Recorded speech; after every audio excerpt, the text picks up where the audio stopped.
오늘 말씀은 이사야서 22장 읽겠습니다. 환상의 골짜기에 대한 엄중한 말씀이라. 무엇이 지금 너를 괴롭게 하기에 내가 모두 지붕들로 올라가느냐. 소요들로 가득 찬 너 소라는 성읍 기쁨의 성읍아, 너의 살해당한 자는 칼에 죽은 것도 아니요 싸움에서 죽은 것도 아니로다.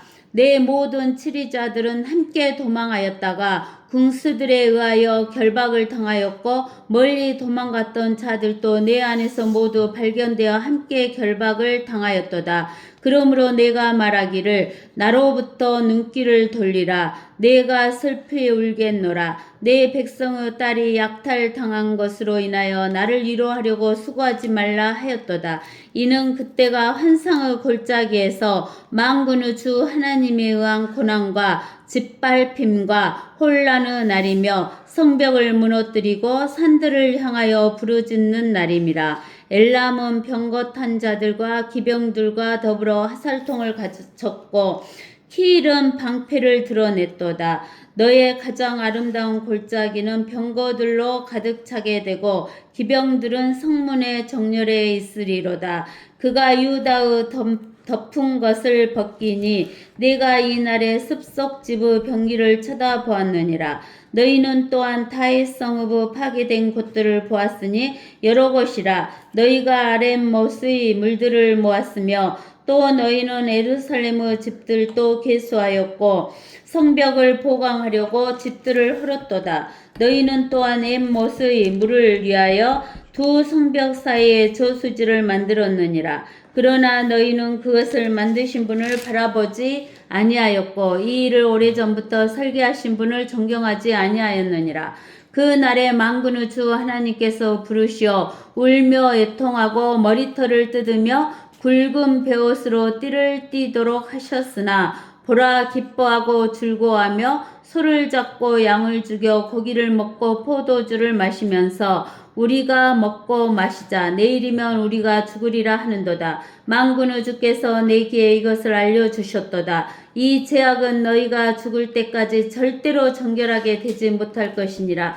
만군의 주 하나님이 말하노라. 만군의 주 하나님이 이같이 말하노라. 너는 가서 이 국보를 맡은 자 곧 그 집을 다스리는 셈나를 만나 말하기를 내가 여기에 무슨 관계가 있느냐. 누가 여기에 있기에 마치 높은 곳에 자기를 위하여 무덤을 파고 바위에 자신을 위하여 처소를 파내는 자와 같이 내가 여기서 너를 위하여 무덤을 파느냐. 보라, 주가 너를 막강한 사로잡음으로 멀리 데려가고 또 너를 반드시 덮어주리라.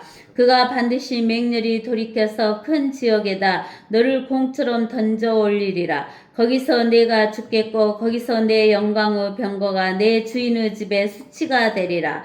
또 내가 너를 내 지기에서 쫓아내며 그가 너를 내 자리에서 끌어내리라.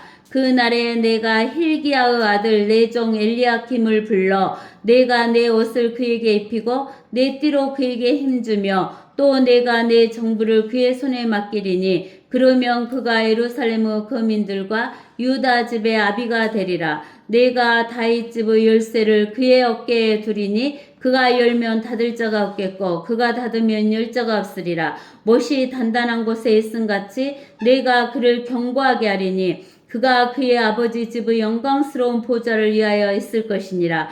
그의 아버지 집의 모든 영광이 그에게 걸리리니 그 자손과 후손이 모든 작은 용기들 곧 잔들로부터 모든 큰 병기들까지라. 만군의 주가 말하노라. 그날에 단단한 곳에 박혀 견고하게 된 못이 빠지게 될 것이며 부러져서 떨어지게 될 것이요 그 위에 있던 짐이 끊어지게 되리니 이는 주가 그것을 말하였음이라 하라. 아멘. 자, 여기 보면은 환상의 골짜기에 대한 엄중한 말씀이라 그랬어요. 하나님께서 이 이사야에게 환상을 보여주신 거예요. 하나님께서 이사야에게 환상을 보여주셨어요.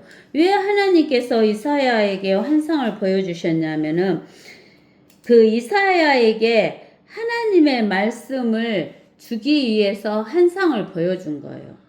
우리가 그 시기 에스겔서 37장에 보면 에스겔서 37장에도 하나님께서 에스겔에게 환상을 보여주셨어요. 에스겔서 37장에 보면 하나님께서 어떤 환상을 에스겔에게 보여주셨냐면 37장 1절에서 우리가 봐보세요.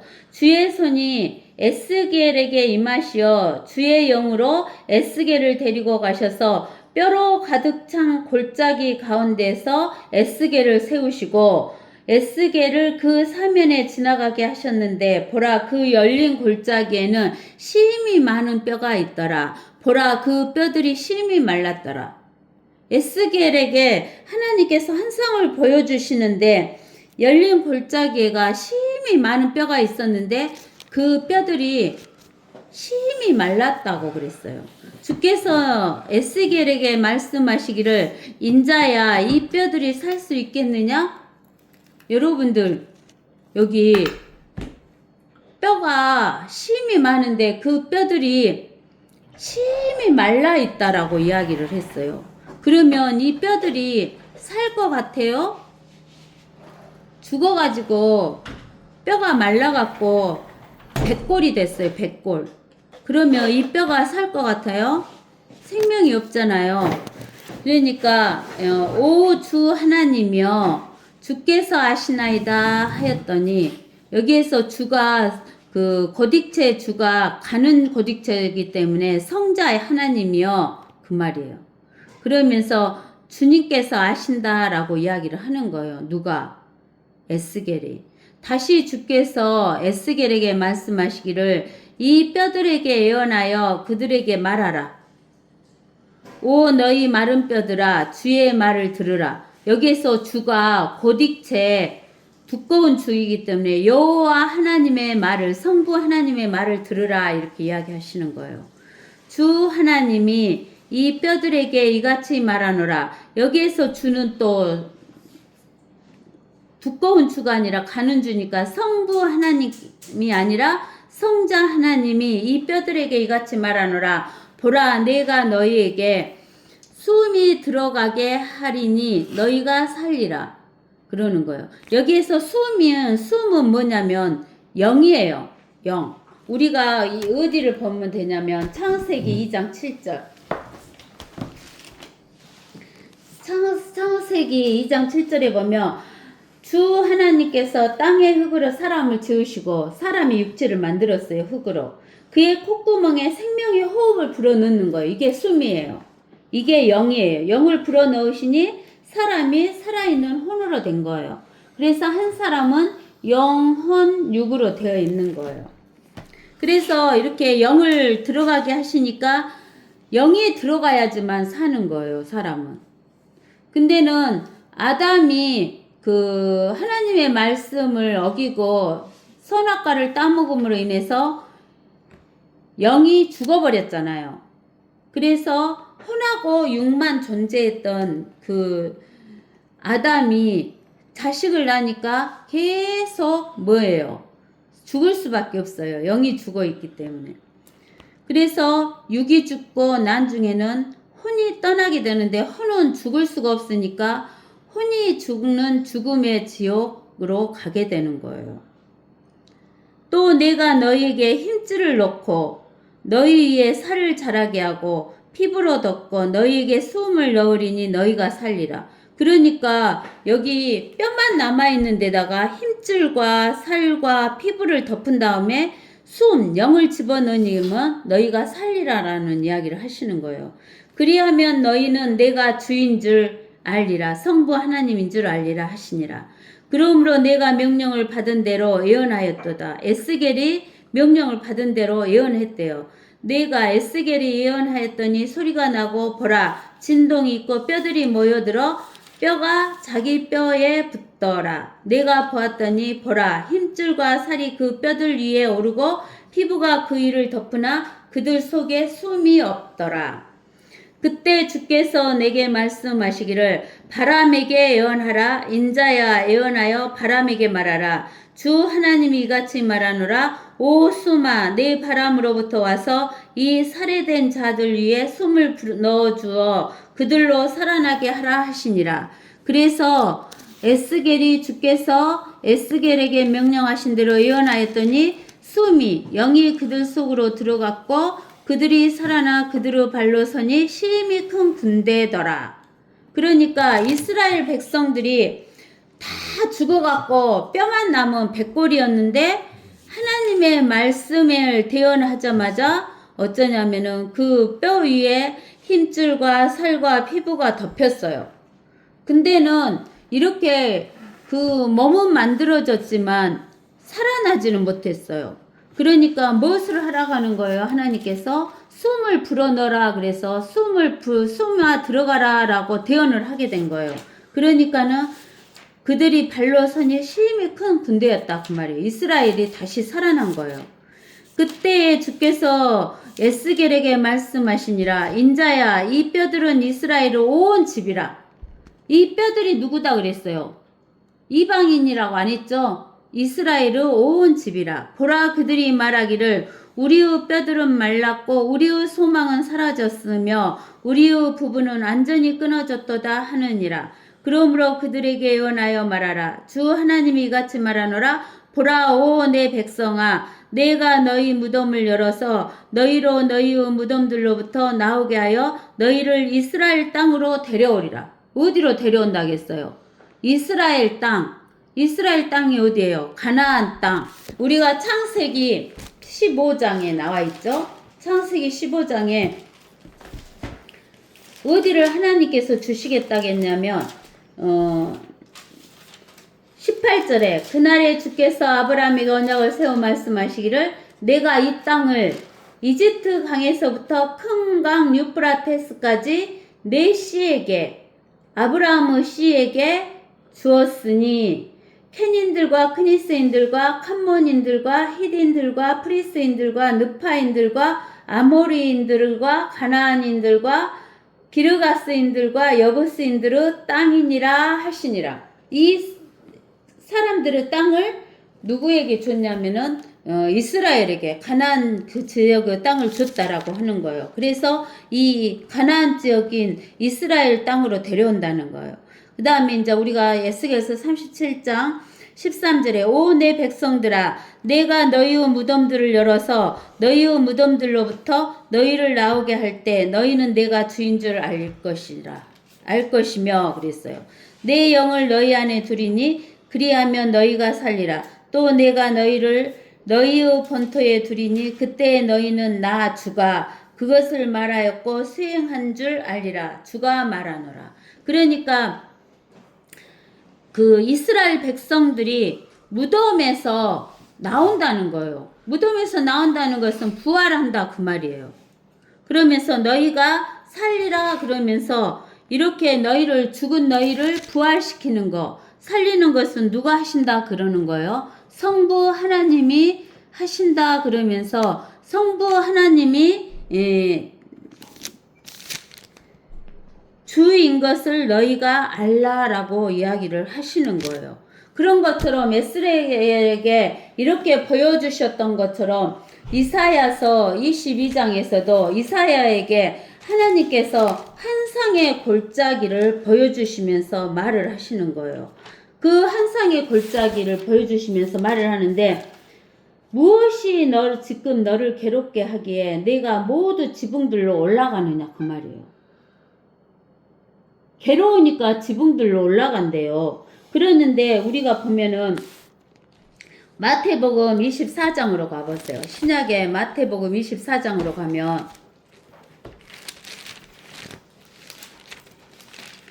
24장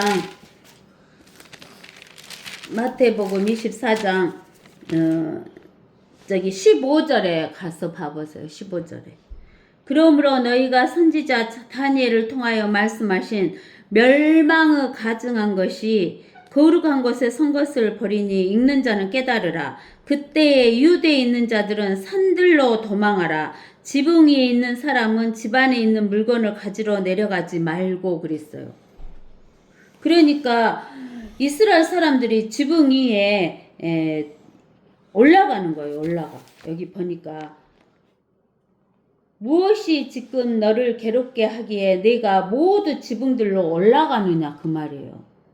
그러니까 이스라엘 사람들이 지붕 위에 올라가 있어요. 근데 이 대환란 때 보면은 유대인들이 산들로 도망하라 그러는 거예요. 지붕 위에 있는 사람은 집안에 있는 물건을 가지러 내려가지 말고, 지붕 위에 있는 사람은 내려가지 말고 산들로 도망가라 그러는 거예요. 대환란 때. 그러면서 여기에서 내가 모두 지붕들로 올라가는데 무엇이 지금 너를 괴롭게 하기에 내가 모두 지붕들로 올라가냐라고 물어보시는 거예요. 그러면서 소요들로 가득 찬 너 소라는 성읍. 소요라는 것은 시끄럽게 소란하다는 소리잖아요. 그 소라는 성읍, 기쁨의 성읍아. 그 소라는 성읍, 기쁨의 성읍이 어디냐면은 너의 살해당하는 자는 칼에 죽은 것도 아니요.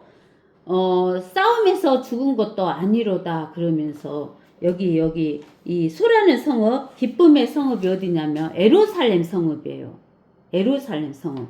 근데 이 에루살렘 성읍이 살해당한 자는 칼에 죽은 것도 아니고 싸움에서 죽은 것도 아니다는 거예요. 에루살렘 성읍이. 내 모든 치리자들은 함께 도망하였다가 궁수들에 의하여 결박을 당하였고 멀리 도망가던 자들도 내 안에서 모두 발견되어 함께 결박을 당하였도다. 그러는 거예요. 그러니까 예루살렘에서 그 치리하던 이스라엘의 통치자들이 어쩌냐면은 도망가는 거예요.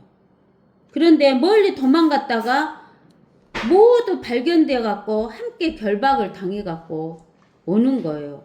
그러므로 내가 말하기를 나로부터 눈길을 돌리라.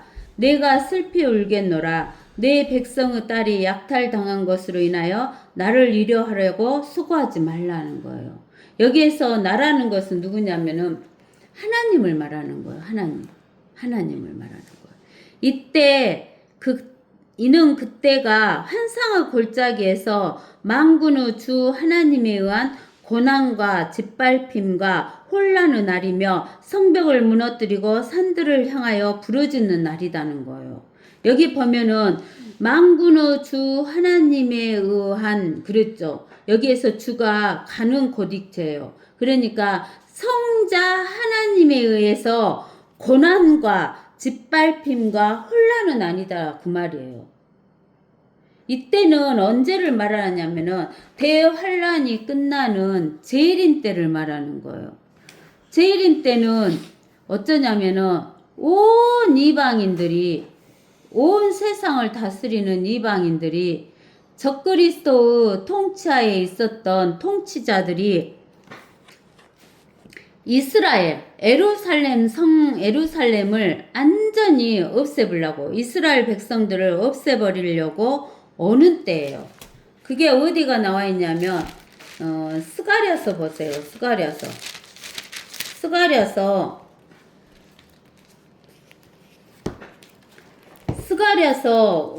14장 1절에서 한번 봐보세요.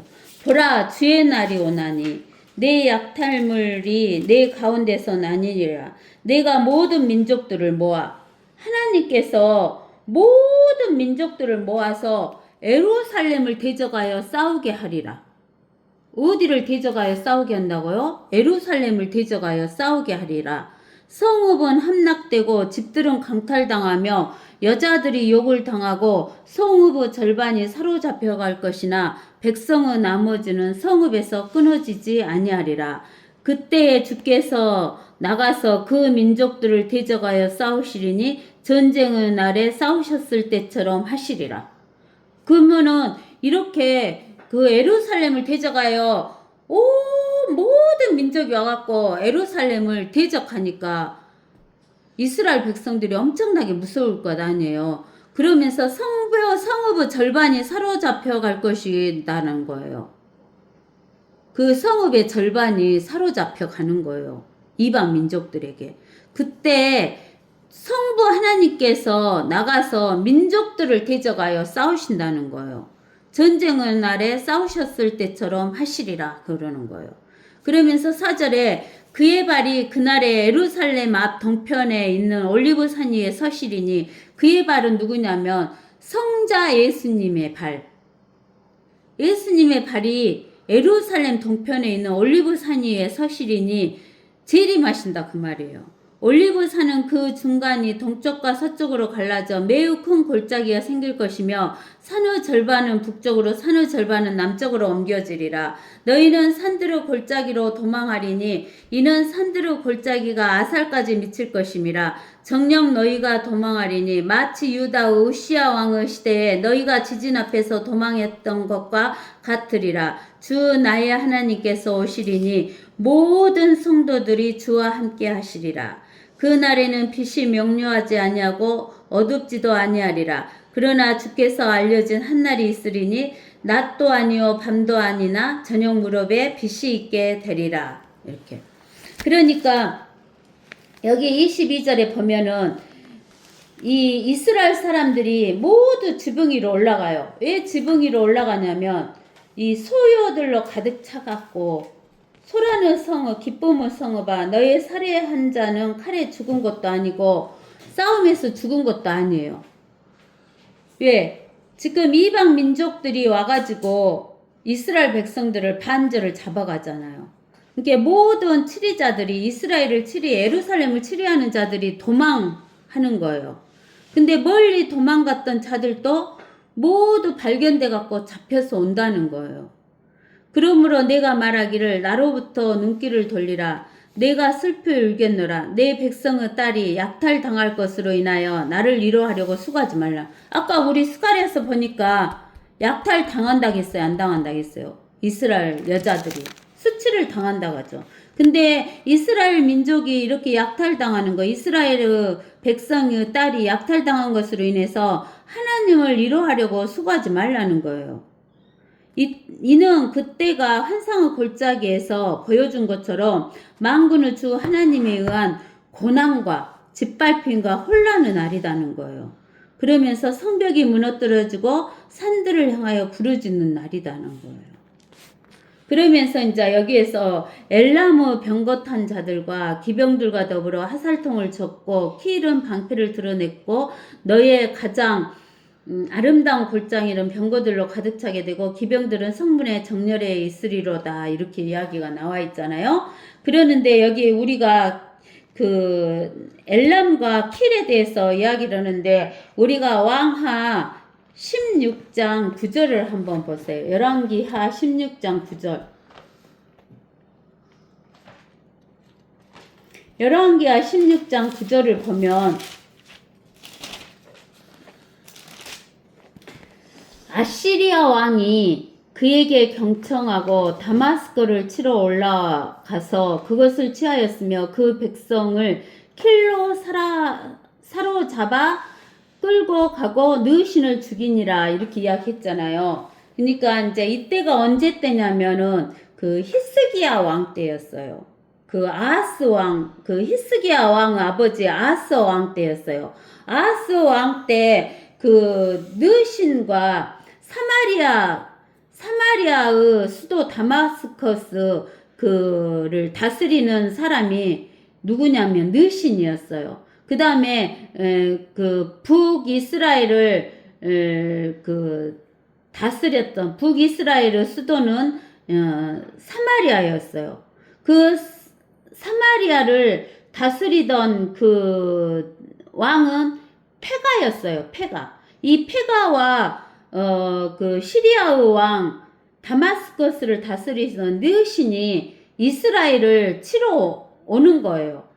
그러니까 엄청 무서워했어요. 그래갖고 아시리아 왕한테 그 보험을 다 보내잖아요. 그러는데 이제 또 누구냐면은 아하스가 죽고 나서 아하스 왕이 죽고 난 뒤에 누가 왕이 오르냐면은 우리가 그 열왕기하 16장 18절 위에 보면 아하스 죽음 왕이 오른 히스기야 이렇게 나와 있잖아요. 즉 아하스 아들 히스기야가 왕이 된 거예요.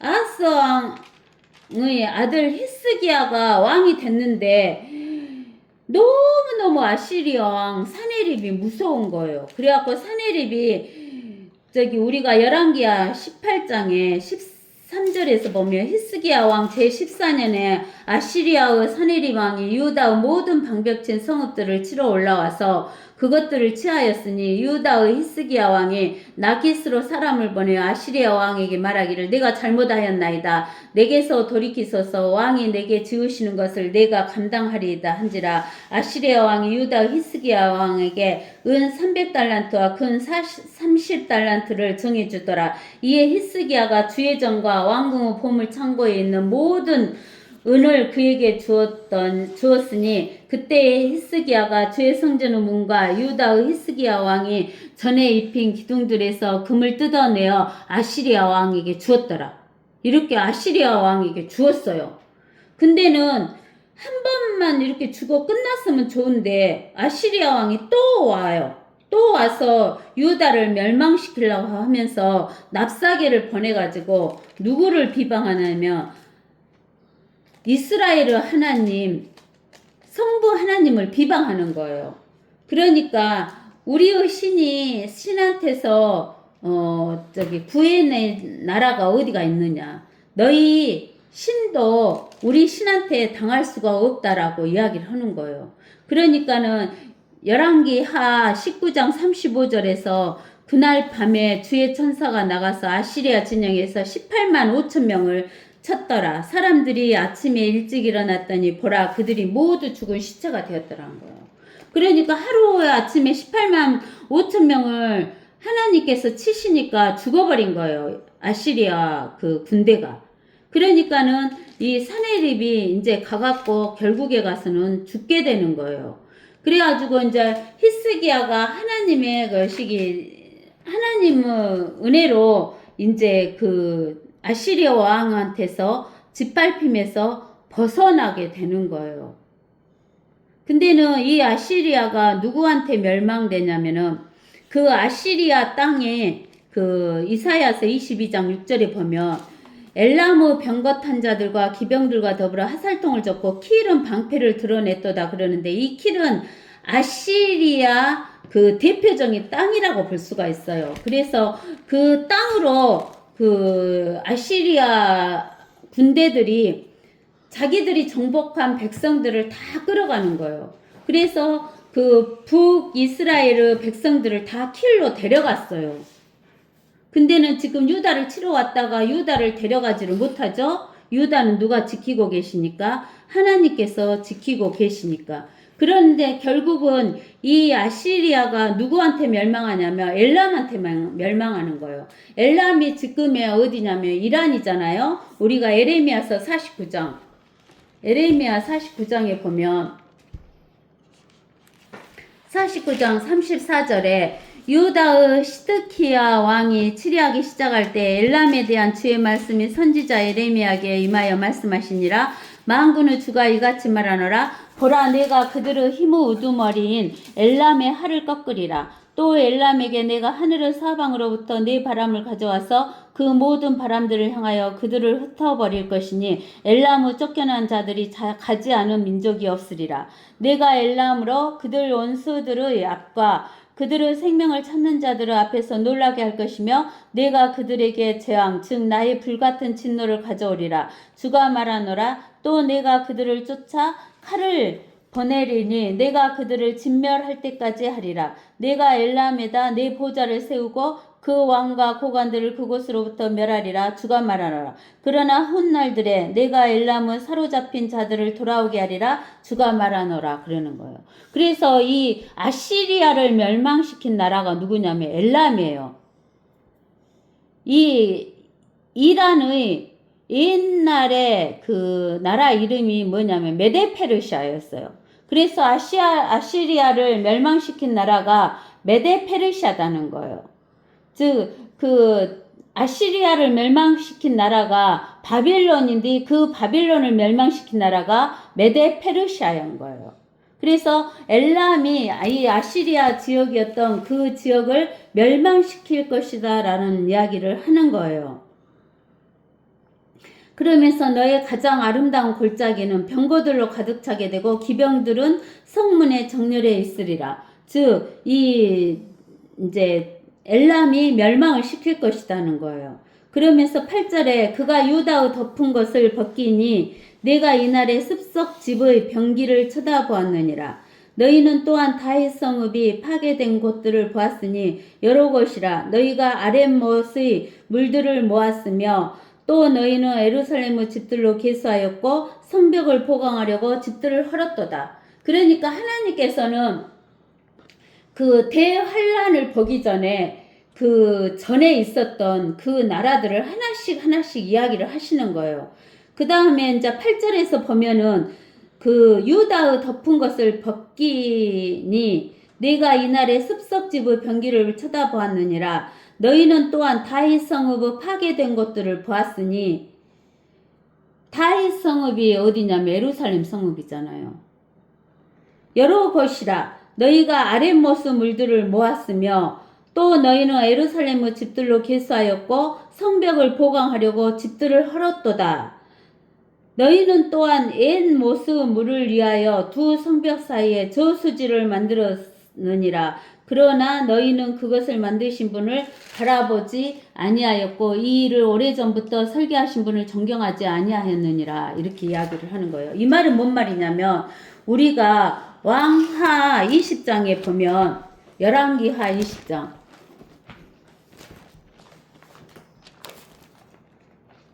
열왕기하 20장에 보면 20절에서 21절에 보면 이렇게 나와요.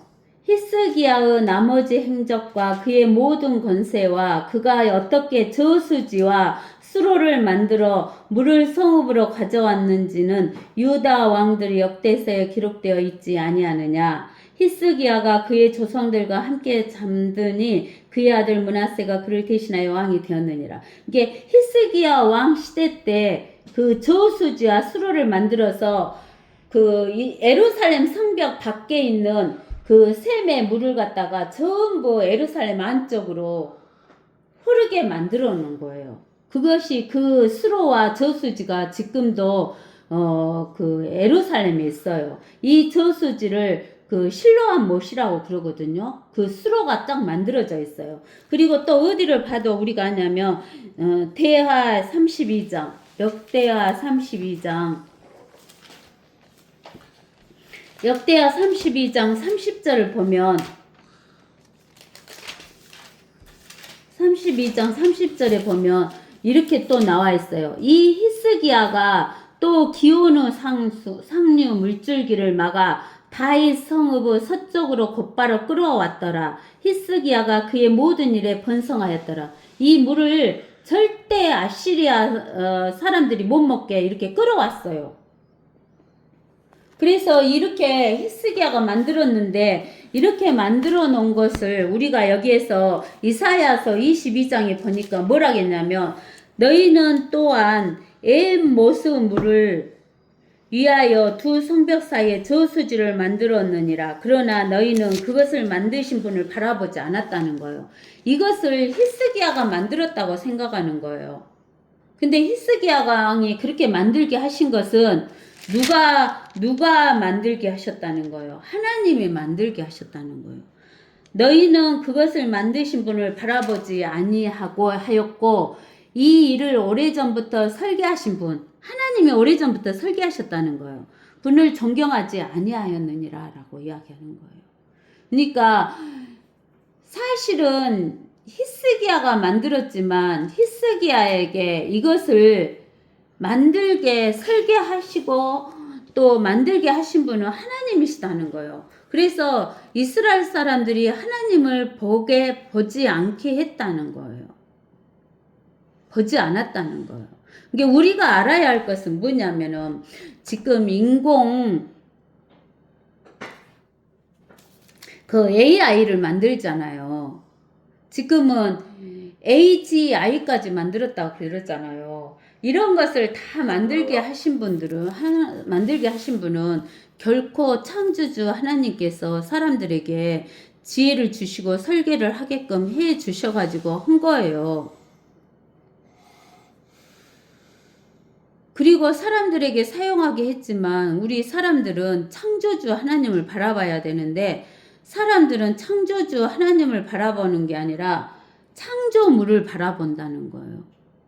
그 히스기야 왕을 통해서 만들어놨던 그 저수지와 수로만 쳐다보고 있다는 거예요. 우리는 저수지와 수로가 있으니까 우리가 사는데 지장이 없다 이거예요. 먹고 사는데 지장이 없다 이러는 거예요. 근데 그 날에 만군의 주 하나님께서 부르시어 울며 애통하고 머리털을 뜯으며 굵은 베옷으로 띠를 띠도록 하셨으나 이 말은 뭔 말이냐면 여기 보세요. 울면서 애통하고 머리털을 쥐어 뜯고 굵은 베옷을 입는다 그 말은 뭔 말이에요? 회개한다 그 말이에요. 회개에 그 날에 즉 그 날은 여러분들 그러죠. 그 니무로스 바벨론이 망하는 그 날도 하루밖에 없어요. 그 날 하루. 그걸 누가 멸망시켰어요? 이집트가 멸망시켰죠. 이집트도 그 날 하루에 아시리아가 멸망시켰어요. 아시리아도 그 날 하루에 바빌론이 멸망시켰어요. 바빌론도 그 날 하루에 메데페르시아가 멸망시켰어요. 메데페르시아도 그 날 하루에 그리스가 멸망시켰어요. 헬라가. 그 다음에 그 헬라도 그 날 하루에 바빌론이 멸망시켰어요. 근데 대환란인 그 날 하루도 누가 멸망시키냐면 만군의 주 하나님께서 멸망시켜요. 그러는데 그 날 하루에 우리가 보면은 그 스가랴서 14장에 보면은 이렇게 나와요. 12장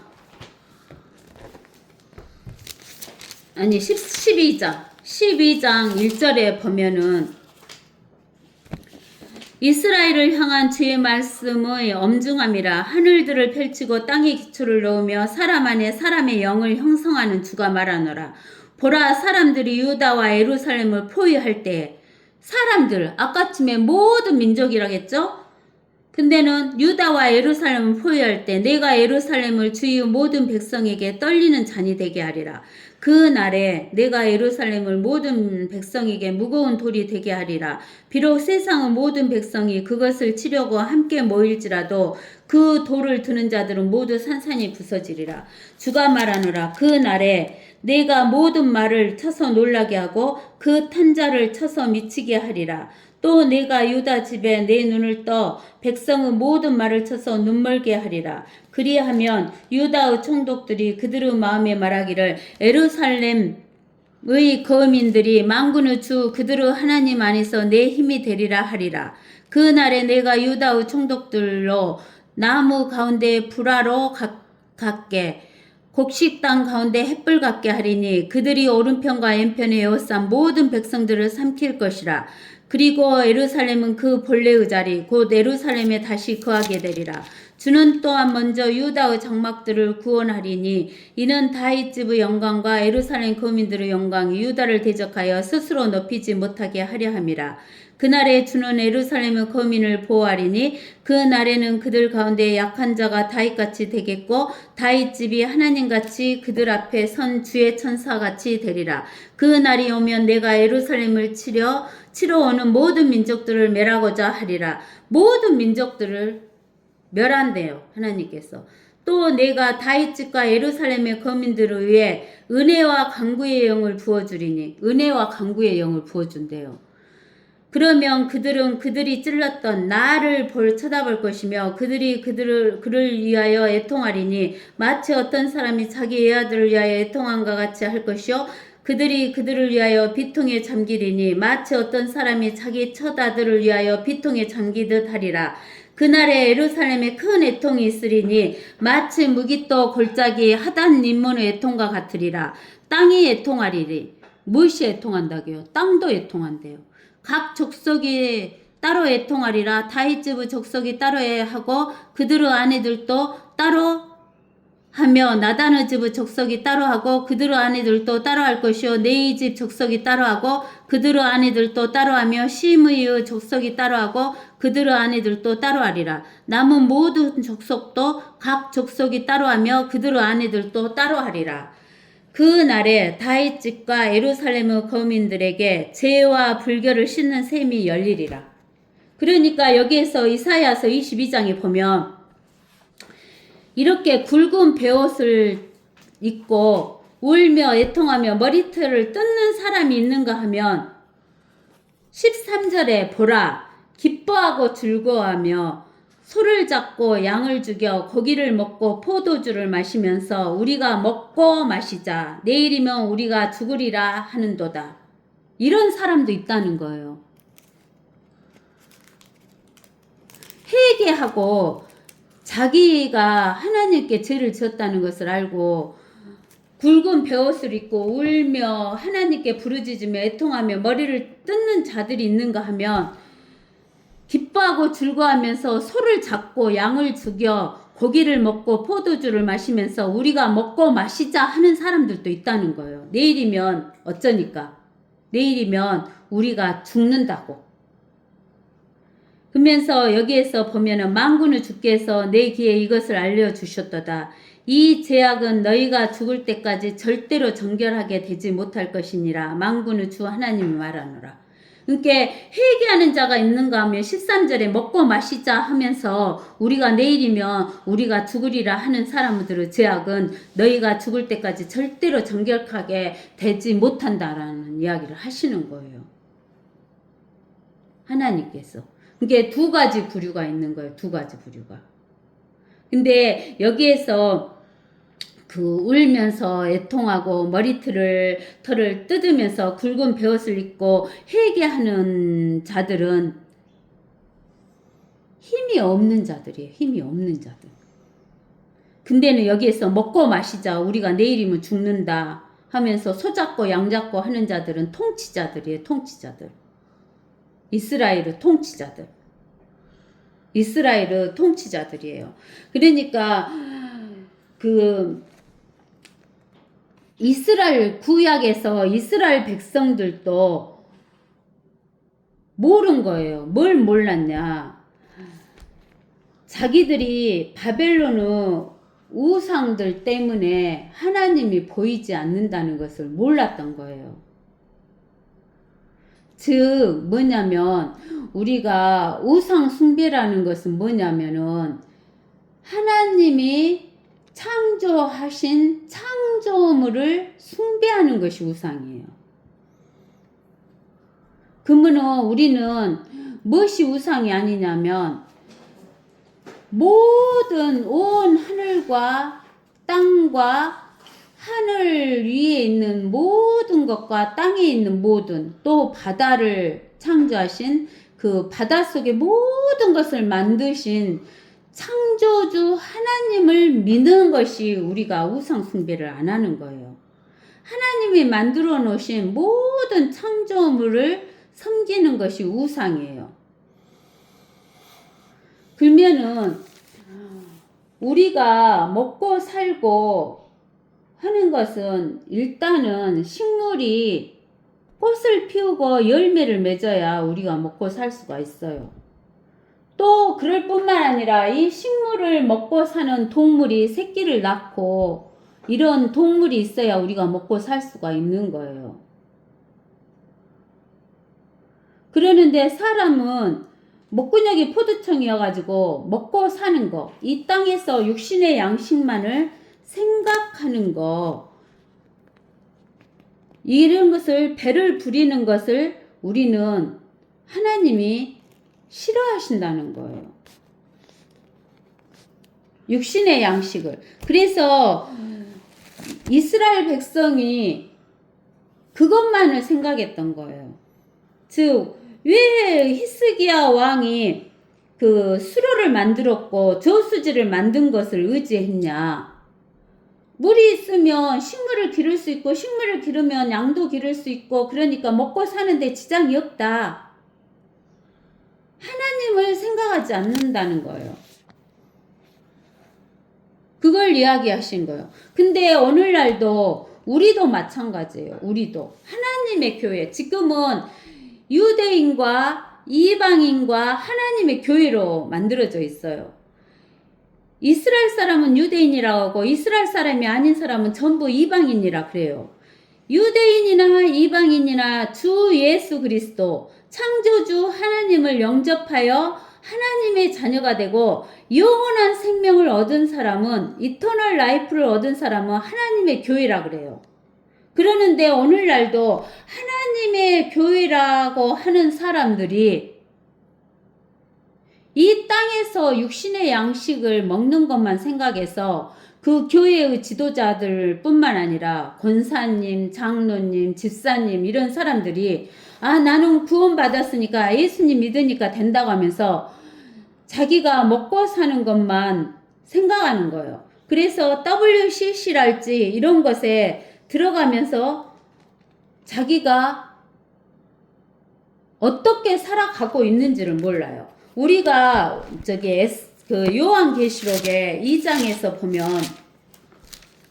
요한계시록 2장에 가서 보면 그 9장에 이렇게 나와요. 내가 너의 행위와 환난과 궁핍을 아노라. 오히려 내가 부요한 자로다. 자칭 유대인이라고 말하는 그들의 모독을 아노니 그들은 유대인이 아니요 오히려 사탄의 해당이니라 그랬어요. 자칭 유대인들은 유대인이 아니고 사탄의 해당이라는 거예요. 그럴 뿐만 아니라 3장 9절에서도, 요한계시록 3장 9절에서도 뭐라고 하냐면, 보라, 자칭 유대인이라고 하지만 아니요 오히려 거짓말하는 자들을 내가 사탄의 해당에 속한 자들로 만들리니, 보라, 내가 그들을 오게 하여 너희 발 앞에 경배하게 하여서 내가 너를 사랑하는 것을 알게 하리라. 즉 자칭 유대인들은 무엇이냐면 사단의 해당이라는 거예요. 그러면 자칭 유대인들이라는 것은 뭐냐면은, 우리가 오늘날 교회라고 하면서 그 신천지 있지요. 신천지는 자기들이 12지파에 들어간다라고 이야기해요. 12지파에 들어가는 것은 유대인들밖에 없어요. 그러면 12지파에 들어가갖고 자기가 천년왕국에 들어가서 이스라엘의 땅을 차지한다라고 생각을 하는데, 이 신천지 같은 경우는 자칭 유대인인 거예요. 그러면 뭐예요? 여기 요한계시록에서 말한 것처럼 사탄의 해당이다 그 말이에요. 또 여호와 증인도 마찬가지예요. 자기들이 12지파에 들어간대요.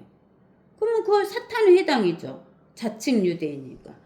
그 다음에 로마 카톨릭도 어쩌냐면은 자기들이 유대인을 대체했다라고 이야기를 해요. 그러면은 유대인을 대체하면은 거기에서 대체 신학이 나와요. 대체 신학. 자기들이 유대인을 대체했다는 거예요. 그러면 자칭 유대인이잖아요. 그래서 자칭 유대인이기 때문에 사탄의 해당이에요. 그러면서 우리는 요한계시록 17장에서 뭐라고 하냐면 5절에서 그녀의 이름에 한 이름이 기록되어 있는데 신비라 큰 바벨론이라 땅의 창녀들과 가증한 것들을 어미라 라고 이야기했어요.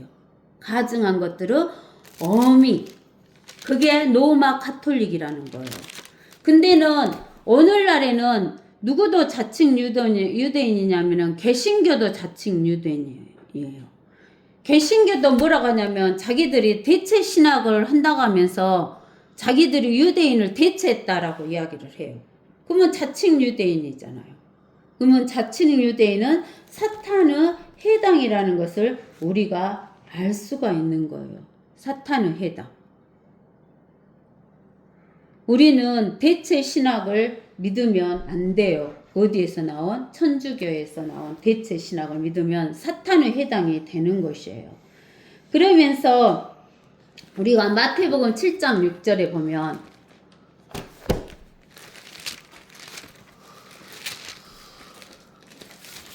마태복음 7장 6절에 보면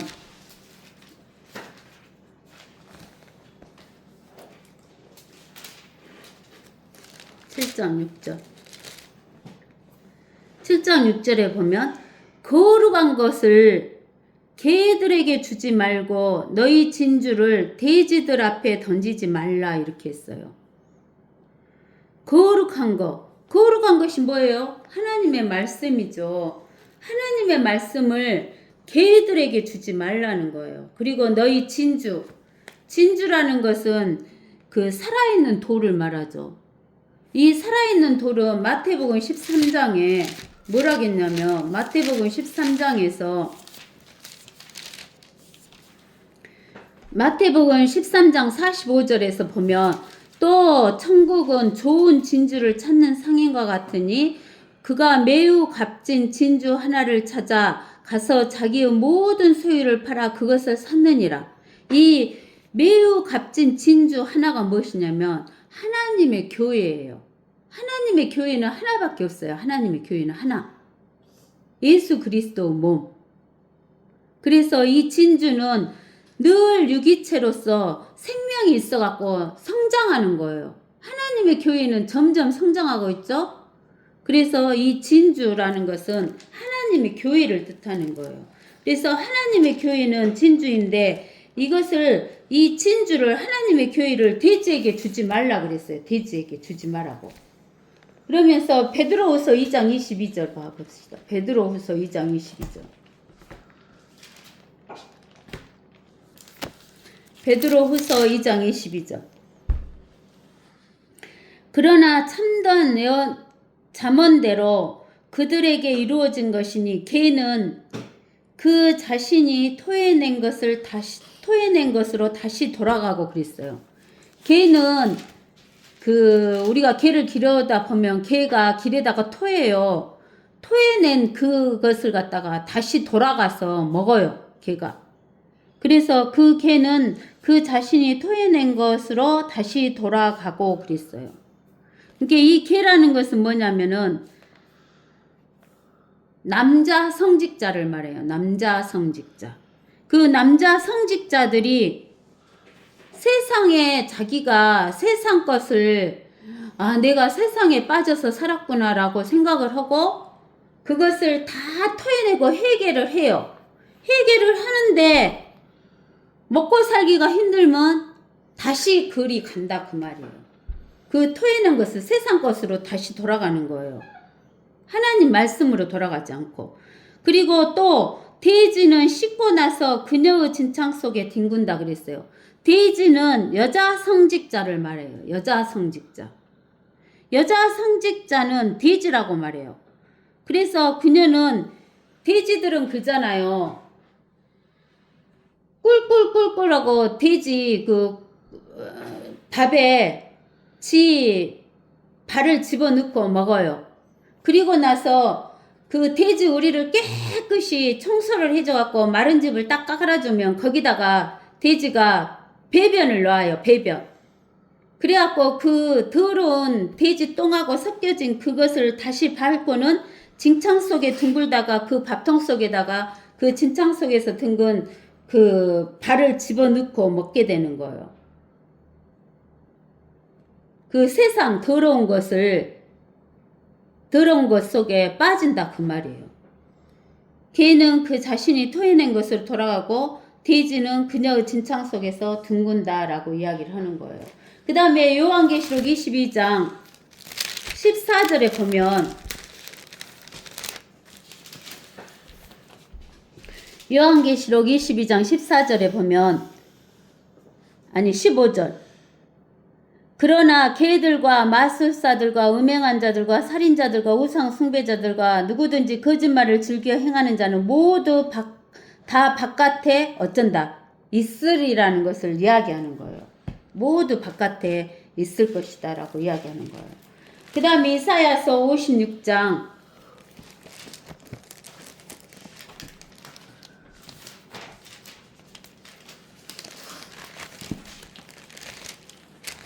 56장에 9절에서 너희 모든 들짐승들아 산림 가운데 있는 너희 모든 짐승들아 와서 먹어치우라. 그의 파수꾼들은 눈물 없고 그들은 모두 무지하여 하며 그들은 모두 말 못하는 개들이니 그들이 짓지를 못하며 잠자고 눕고 졸기를 좋아하느니라. 정녕 그들은 만족할 줄 모르는 욕심 많은 개들이며 깨닫지 못하는 목자들이라. 그들 모두가 그들 자신의 길만을 보나니 모두가 자기 자리에서 자기의 이익만 도모하고 말하기를 오라 내가 포도주를 가져오리니 우리가 독주를 진탕 마시자 내일 또 오늘 같을 것이요 더 많이 풍요하리로다 하느니라. 그러니까 여기에서 파수꾼으로 누가 세워졌냐면 그 교회 지도자들 또 이스라엘의 지도자들이 세워졌어요. 근데는 파수꾼들은 눈을 똑바로 쓰고 적군이 오는가를 봐줘야 돼요. 그리고 적군이 오면은 와 적군이 온다 라고 이야기를 해줘야 되는데 그들은 모두 무지해요. 하나님의 말씀을 알지 못해가지고 그들은 말 못하는 개들이 되는 거예요. 그리고 그들이 말 못하는 개들이 되니까 짓지를 못해. 하나님 말씀 제대로 가르쳐주지를 못해. 그러니까 잠자고 눕고 졸기를 좋아하는 거예요. 그래서 그들은 만족할 줄 욕심 많은 개들이어가지고 깨닫지 못하는 목자가 되어서 자신의 배만 불리고 산다 그 말이에요. 자신의 길만을 보고 다른 사람은 죽거나 말거나 상관을 안 하는 거예요. 영적으로 죽어버리는데 죽거나 말거나 상관 안 해요. 이 땅에서 잘 먹고 잘 사는 것만 하는 거예요. 자기 자동차가 더 좋다, 집이 더 크고 좋다 이런 이야기만 하는 거예요. 그러기만 하는 게 아니라 포도주와 독주를 진탕 마시자고 하는 거예요. 그래서 이사야서에서는 짓지 못하는 개들이다라고 이야기를 하는 거예요. 그러면서 또 잠언에서 잠언 26장 11절에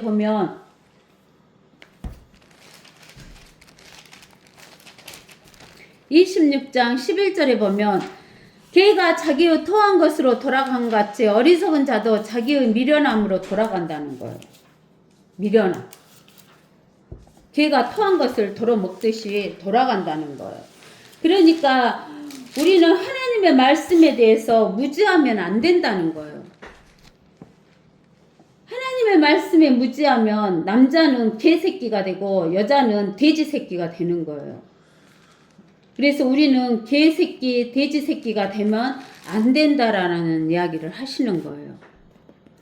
그러면서 이제 우리가 22장 15절에 만군의 주 하나님이 이같이 말하노라. 너희는 가서 이 국고를 맡은 자, 곧 그 집을 다스리는 셈나를 만나 말하기를, 즉 여기냐면 이스라엘에서 국고를 맡은 자, 이스라엘 집을 다스리는 자, 즉 통치자인 셈나를 말하는 거예요. 이 셈나는 누구를 이야기하냐면 적그리스도를 이야기하는 거예요. 적그리스도를 모형으로 보여주는 거예요. 내가 여기에 무슨 관계가 있느냐? 누가 여기에 있기에 마치 높은 곳에서 자기를 위하여 무덤을 파고 바위에 자신을 위하여 초소를 파내는 자와 같이 내가 여기서 너를 위하여 무덤을 파느냐?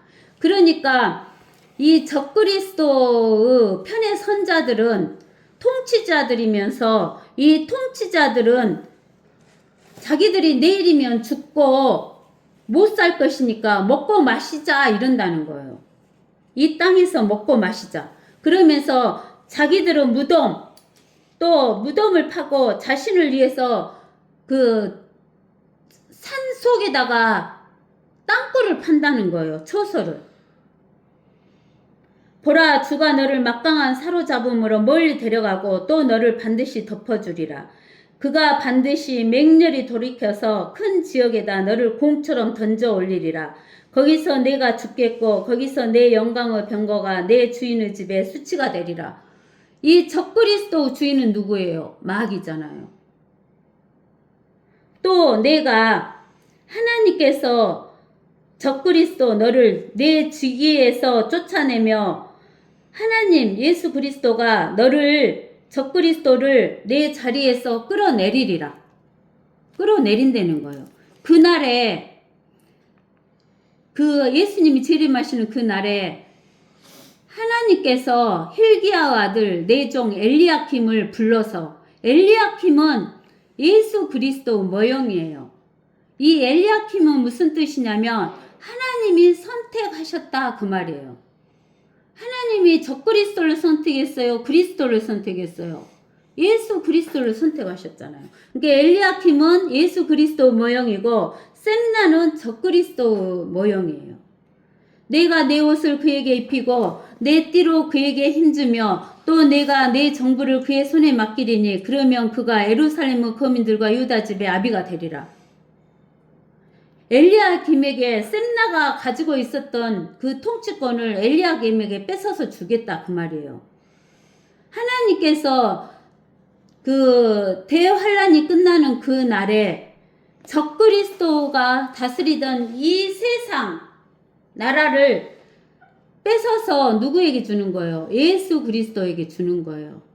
내가 다윗 집의 열쇠를 그의 어깨에 두리니 그가 열면 닫을 자가 없겠고 그가 닫으면 열 자가 없으리라. 다윗 집의 열쇠 우리가 요한계시록 3장 요한계시록 3장에 가면 7절에 필라델피아 교회 천사에게 편지하라. 거룩하신 분, 진실하신 분, 다윗의 열쇠를 가지신 분, 열면 아무도 닫을 수 없고 또 닫으면 아무도 열 수 없는 분께서 이 일들을 말씀하시니라. 내가 너희 행위들을 아노라. 보라, 내가 내 앞에 열린 문을 두었으니 아무도 그것을 닫을 수 없노라. 이는 내가 적은 능력을 가지고도 나의 말을 지켰고 내 이름을 부인하지 아니하였기 때문이더라. 그러니까 열린 문이 있는 자들은 하나님의 말씀과 하나님의 이름을 지키는 자들이에요. 그분이 다윗 집의 열쇠를 가지신 분 예수 그리스도다 그 말이에요. 못이 단단한 곳에 있음 같이 내가 그를 견고하게 하리니 그가 그의 아버지 집의 영광스러운 보좌를 위하여 있을 것이니라. 예수 그리스도의 보좌를 단단한 못으로 박은 것 같이 단단하게 해주시겠다는 거예요. 그의 아버지 집은 모든 영광이 그에게 예수 그리스도에게 걸리리니 그 자손과 후손인 모든 작은 용기들 곧 잔들로부터 그 모든 큰 병들까지니라. 즉 예수 그리스도를 믿는 이스라엘과 하나님의 교회들에게 이 단단한 못으로 고정된 곳에 놓여져 있는 용기들과 그 병들이 되게 해주신다는 거예요. 만군의 주가 말하노니 그날에 단단한 곳에 박혀 견고하게 된 못이 빠지게 될 것이며 빠지는 못은 못이에요. 빠지는 못. 단단하게 박아져 있는 것 같이 보였으나 빠지는 못. 적그리스도다 그 말이에요. 부러져서 떨어지게 될 것이요 그 위에 있던 짐이 끊어지게 되리니 셈나가 그 위에 있는 짐이잖아요. 이는 주가 그것을 말하였음이라 하더라. 그러니까 결국은 적그리스도는 단단한 못같이 보였지만 못이 빠지고 그 위에 얹어졌던 모든 것은 다 무너지고 깨지지만 예수 그리스도를 믿는 사람들에게는 단단한 못에 고정되어 있는 그런 자들이 되고 열린 문이 되고 또 깨지지 않는 그 잔과 병과 연기들이 된다라는 이야기를 말씀하시는 거예요. 그러면 저와 여러분들은 반드시 주 예수 그리스도를 꽉 붙들고 하나님 말씀과 주 예수 그리스도의 이름을 부인하지 않고 꽉 붙드는 저와 여러분이 되셔야 되는 겁니다.